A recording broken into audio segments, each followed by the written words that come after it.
La plupart des gens vont crier au scandale et comme vous le savez, moi je n'ai jamais la langue dans ma poche quand il s'agit de parler de One Piece. J'ose critiquer, j'ai critiqué les révélations du Dr Vegapunk, mais là je vais vous expliquer pourquoi est-ce que c'est une bonne chose que Jawar Bonny possède les pouvoirs de Nika. Pour vous expliquer tout ça, on va revenir autour du personnage, on va revenir aussi autour de certains éléments qui nous ont été donnés par le Dr Vegapunk au début de l'arc Ex-Id.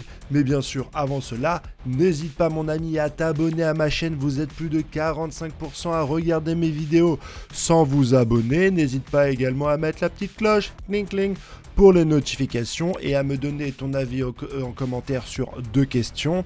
La première, est-ce que tu es pour ou contre que Jawar Bonny ait les pouvoirs de Nika? Et deuxièmement, est-ce que finalement un jour mes cheveux vont repousser? J'ai aussi un reportage que j'ai sorti sur la Coupe de France de recrutement. N'hésite pas à aller directement aux commentaires ou en description pour cliquer sur le lien et regarder la vidéo et me lâcher un petit commentaire si tu viens de la vidéo One Piece, mon ami. La question que tout le monde se pose, est-ce que Oda improvise? Est-ce que Oda est en train de détruire son récit en implantant un deuxième Nika? On avait déjà Luffy et on voit déjà l'impact qu'il a sur le récit depuis sa victoire contre Kaido. Il n'y a que très peu de personnes encore sur One Piece qui peuvent déstabiliser le personnage de Monkey D. Luffy et donc du coup on a de moins en moins de pression, on a de moins en moins de tension narrative. J'entends que Luffy ne peut plus être dérangé par un antagoniste. Alors oui, certains me parlent de Barbe Noire, d'autres vont me parler du Gorosei, mais même à 5, et malgré que le fait que Luffy se fasse mal en frappant Warcuri, il y a très peu de personnages qui sont véritablement capables de le mettre en déroute.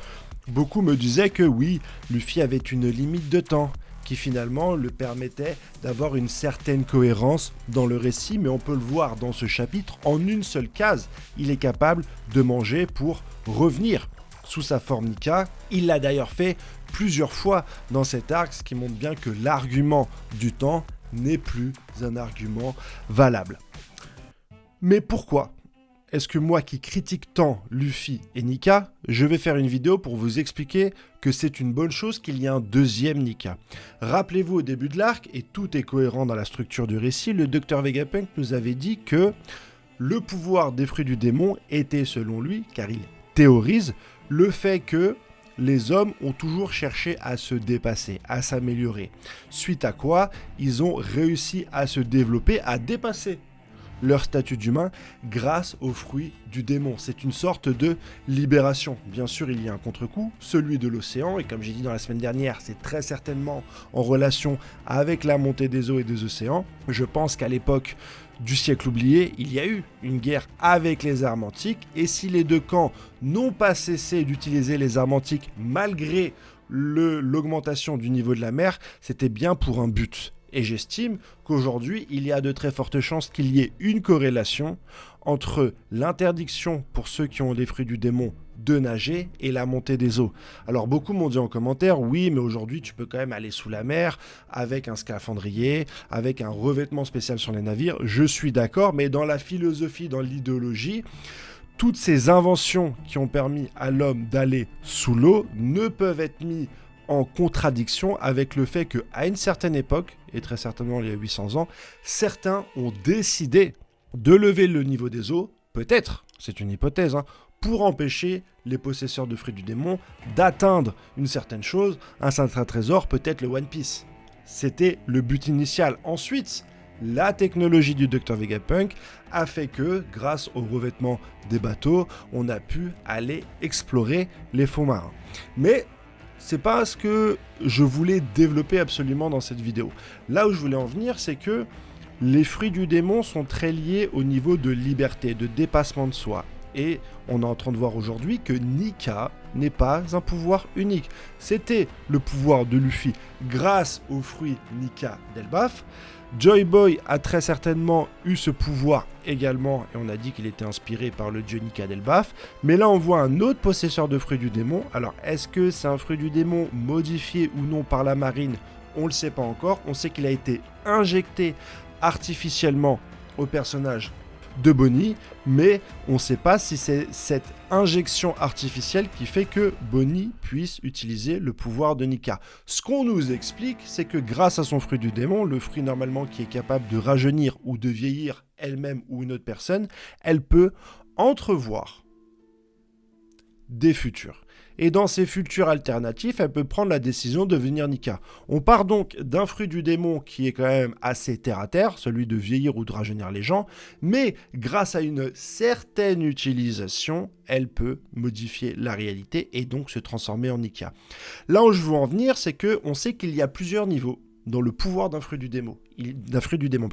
Il y a le niveau 1, celui qu'on le connaît tous, et Doflamingo nous a appris qu'il y avait l'éveil, ce que j'appellerais le niveau 2 des fruits du démon. Et déjà l'éveil, ça nous permet d'accroître notre liberté, puisqu'on n'est plus obligé de user le pouvoir du fruit du démon sur notre propre corps, on peut également modifier l'environnement entre nous. Et je me dis que peut-être, et je dis bien peut-être, le pouvoir Nika serait une troisième étape, comme un Super Saiyan 3 qui serait atteignable par n'importe quel possesseur du fruit du démon à partir du moment où il trouve la clé intellectuelle de la liberté et du dépassement de soi. Autrement dit,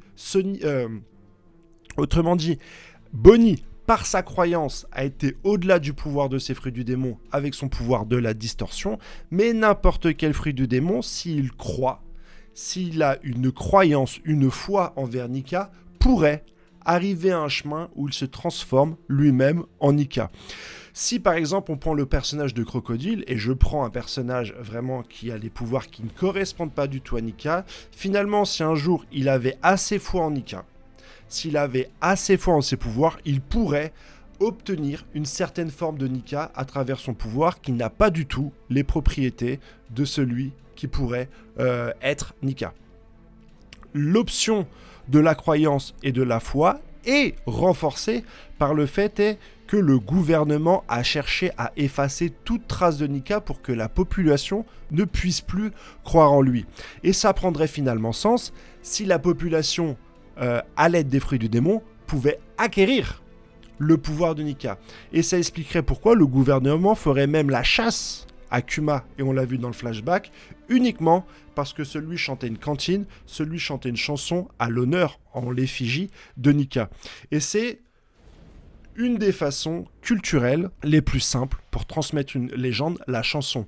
Et tant que la chanson sur Nika vivrait, alors les gens se rappelleraient de cette force et pourraient donc, s'ils mangent un fruit du démon, à travers un mécanisme intellectuel, sensoriel ou grâce à une foi, retrouver les pouvoirs de Nika. Et on aurait donc, dans le monde de One Piece, un nouveau rééquilibrage, puisque finalement, plusieurs personnes pourraient atteindre ce niveau Nika, ce qui rétablirait, dans un certain sens, l'équilibre du monde de One Piece, puisqu'aujourd'hui, et je le dis encore, on n'a plus aucune tension narrative au niveau des combats, pas au niveau des intrigues, mais au niveau des combats, concernant l'avenir de Luffy, puisque celui-ci, depuis qu'il a Nika, il est quasi invincible.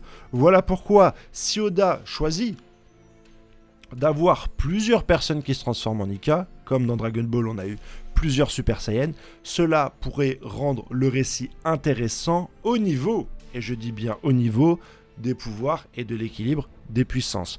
Par contre, ce que je regretterais infiniment, c'est que le gouvernement, par un moyen ou par un autre, réussisse à cloner le pouvoir de Nika et qu'il le donne à n'importe quel soldat. On aurait donc un remake de la Grande Guerre Ninja dans Naruto qui a un petit peu ressuscité tout un tas de personnages et qui finalement a tué le récit puisque le pouvoir qu'on considérait comme unique devient grand public.